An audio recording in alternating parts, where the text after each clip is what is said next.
Salawat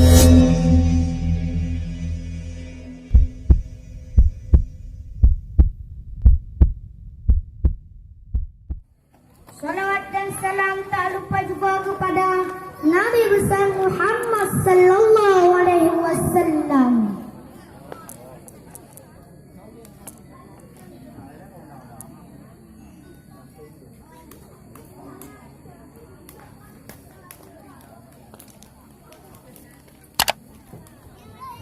Melalui beliau, Allah menunjukkan kepada manusia ke alam dengan penuh cahaya, keimanan dan ketakwaan kepada Allah Subhanahu wa taala. Yang saya hormati Dewan Juri yang bijaksana, Bapak Gusi, Tunku Ilmu dan seluruh perangkat desa ini. Tak lupa juga kepada teman-teman saya yang saya banggakan. Malam ini izinkanlah saya berpidato tentang judul Aku Cinta Rasulullah sallallahu alaihi wasallam. Bulan Rabiul Awal adalah bulan yang bersejarah bagi kehidupan manusia. Karena pada tanggal 12 Rabiul Awal tahun Gajah telah dilahirkan seorang pemimpin umat manusia yang merupakan rahmat bagi alam semesta.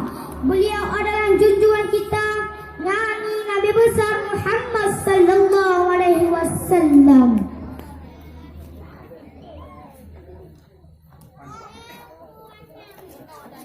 Melalui beliau Allah menunjukkan kepada manusia alam dengan penuh cahaya ketakwaan kepada Allah Subhanahu wa taala. Lantas, mengapa kita harus mencintai Rasulullah? Pertama, dengan adanya Rasul maka kita hari ini selaku Muslim dan bisa mengenal Allah Subhanahu wa taala. Bayangkan hadirin, sebelum lahirnya Nabi Muhammad, betapa manusia tak bermoral, kehidupan yang selalu membawa sial. Manusia hidup seperti orang tak berakal. Melihat tindak tanduk gaya hidup pada masa itu yang tak bisa dibedakan antara hewan dan manusia. Rasulullah sedih dan menyendiri ke Gua Hira. Pada malam 17 Ramadan turunlah wahyu yang pertama. Melalui malaikat Jibril berbunyi, Bismillahirrahmanirrahim. Laqad Iqra bismi rabbikal ladzi khalaq, yang artinya bacalah dengan menyebut nama Tuhanmu yang maha mulia. Hadirin, hal yang pertama yang tersirat dari ayat di atas adalah yang harus kita lakukan dalam mengenal Allah Subhanahu wa taala adalah menuntut ilmu. Yang kedua, Rasulullah merupakan suri tauladan bagi umat. Allah berfirman dalam surat Al-Ahzab ayat 21, Bismillahirrahmanirrahim. Laqad kana lakum fi Rasulillahi uswatun hasanah, yang artinya sungguhnya pada Rasulullah terdapat budi pekerti yang baik. Yang ketiga, Rasulullah yang memberi kita syafaat di dunia dan di akhirat. Hadirin hadirat yang dirahmati Allah, pada saat baginda Rasulullah ingin menghadap kepada Allah Subhanahu wa taala, itulah detik-detik terakhir beliau berada di sini. Dan masih saja terucap di mulutnya, ummati, ummati, ummati. Hadirin, bukan Fatimah anaknya yang dipikirkannya, bukan Aisyah istrinya yang dipikirkannya, tapi kita umatnya yang dipikirkannya.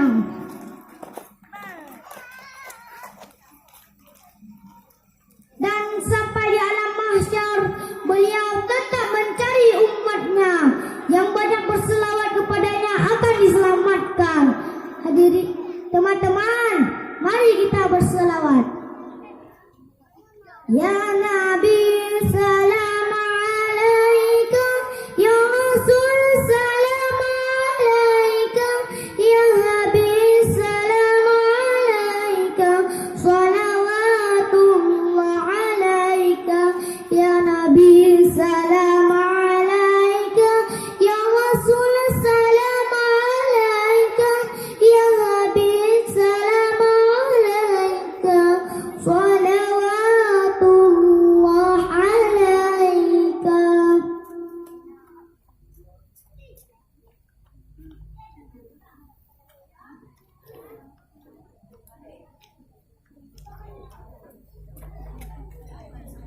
Teman-teman, terima kasih atas segala perhatian. Mohon maaf atas segala kesalahan.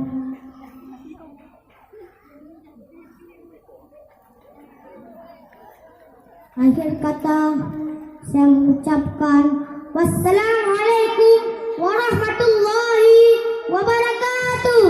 Waalaikumsalam warahmatullahi wabarakatuh. Beri tepuk tangan kepada Tengku Ananda Ahbar Rafi Ramadan.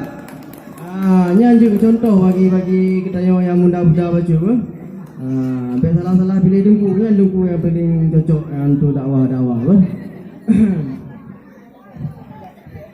Yang Tengku Ananda Ahbar Rafi Ramadan, yang penerus segala tengku-tengku yang kala awal ketinggalan tanya sang. InsyaAllah mudah-mudahan wujud ulama. Amin ya rabbal alamin. Baik Dewan Nakir yang mulia, kita lanjut peserta selanjutnya.